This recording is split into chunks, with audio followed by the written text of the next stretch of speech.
from Spark Early Years. In some way, I hope this story will help you.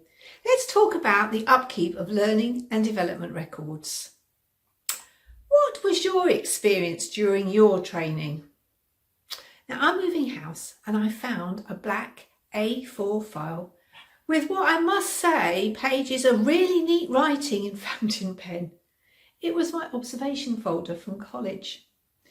I remember initially hating observations because the expectation was to do 50. And if you know anything of my story in how I struggled to get into college, then you might have an insight to why. 15-minute observations over the 2 years was expected. Also, they had to be done across the whole early years age group, babies to 7-year-olds. Writing everything down the child did in the 15 minutes. This was MJ picked up the pencil in his right hand, using the pincer grasp and da-da-da-da-da. As I do today, when challenged, I try to change my mindset. So consciously, I changed how I felt from dread to loving observations. Of course, the scribbled notes that had to be rewritten, hence the beautiful presented file. So time consuming, but many learning journals are still rewritten up to date. After each observation, I had to evaluate the child's progress. We all had to buy, and I still have a copy, what I would say is the Bible of Development by Mary Sheridan. That's now packed. In the same bag as the black file, there was an A5 notebook. It's covered in garish 1970s original wallpaper with my 6-week child study about Momo, who was 4. He'd be in his late 40s now. And a 2-week child study I did on Robert. He was 15 months and there's some lovely photos of him bottom shuffling. I'd love to show you the files and the books, but they're now packed in a box, ready to go. Downsizing I might be, but these are not going in the bin. After each observation, everything was checked against child development. But then nothing. No plan of action. What was the point? I guess the process made observing children a habit, but it has been my career that's taught me 4 things. First, long observations are only necessary to record information regarding well-being, which might build into a picture for safeguarding purposes.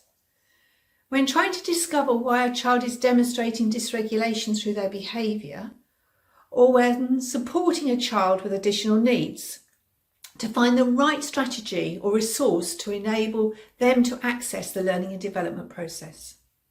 2, quick spot and note or shoot and store observations, as we call them, set against child development criteria and possibly organised in the EYFS statutory framework way, that is in the areas of learning and development, are sufficient to know how the child is progressing and where help may be required.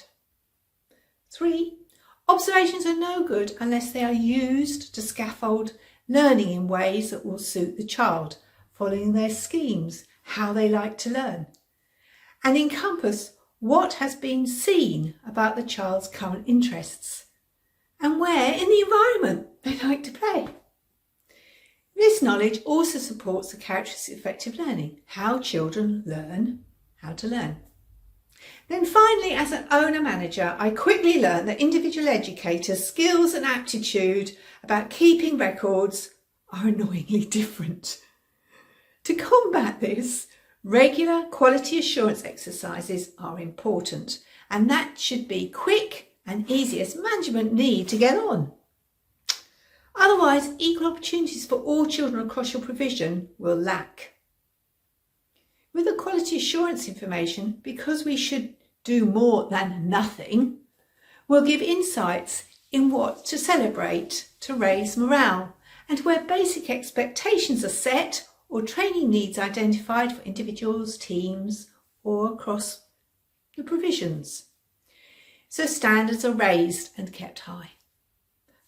What was your experience during your training, and what has working life taught you? I'd love to hear your story. Thanks for listening. Oh, Don't forget to grab the booklet. It's a quick read and the link is down there or in the bio if you're on Insta. Bye for now.